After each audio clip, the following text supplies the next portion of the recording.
Ponnuru rural police station లిమిట్స్లో ఫిబ్రవరి 16 తారీఖు ఒక దొంగతనం జరిగింది. 16 తారీఖు రాత్రి పొన్నూరు ఎమ్మెల్యే గారి తల్లి గారి ఇంట్లో ఎవరు లేనప్పుడు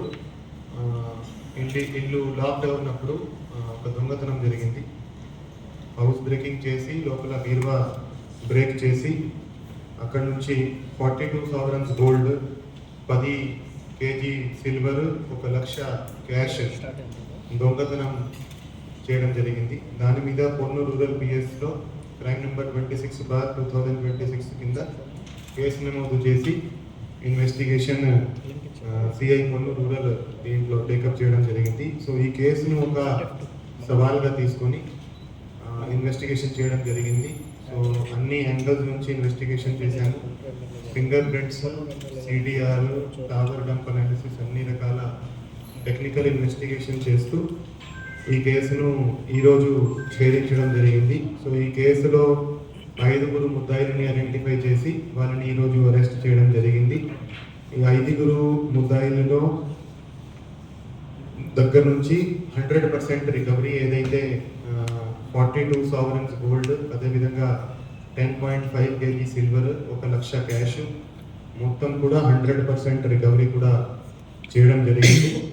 ఈ కేసులో మొత్తం 8 మంది ముద్దాయిలని గుర్తించడం జరిగింది. దాంట్లో 8 మందిలో ఈరోజు 5 మందిని అరెస్ట్ చేసి రిమాండ్కి పంపించడం జరుగుతుంది. దీంట్లో మెయిన్ ముద్దాయి A1 ఎవరైతే ఉన్నారో అతను సత్తెనపల్లి రాకేష్.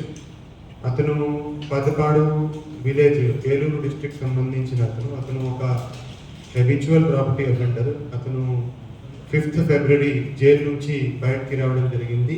జైలు నుంచి బయటకి వచ్చినాక ఇతను మళ్ళా ప్లాన్ చేసి ఈ దొంగతనంకి పాల్పడడం జరిగింది.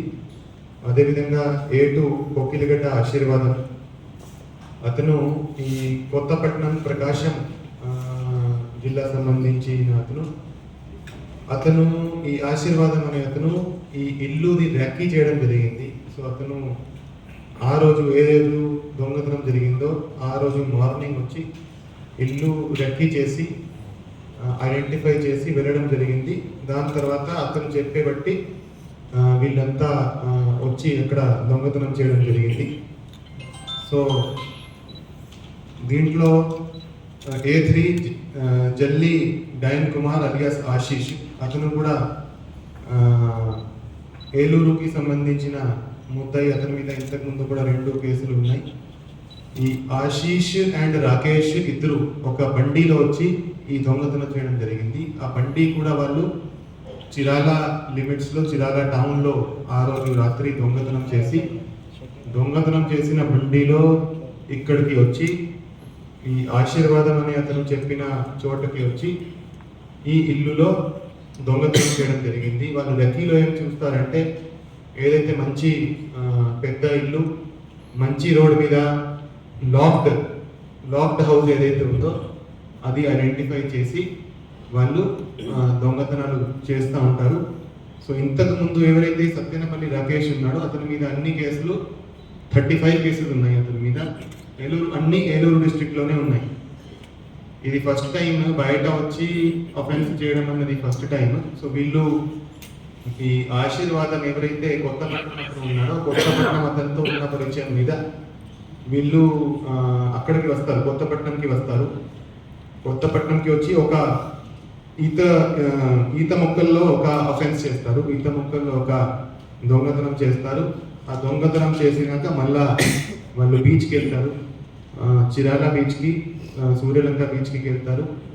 అక్కడ మళ్ళీ ఒక కార్ దొంగతనం చేస్తారు. ఆ దొంగతనం చేసిన కారులో ఇక్కడికి వచ్చి చింతలపూడికి వచ్చి ఈ అఫెన్స్ చేయడం జరిగింది.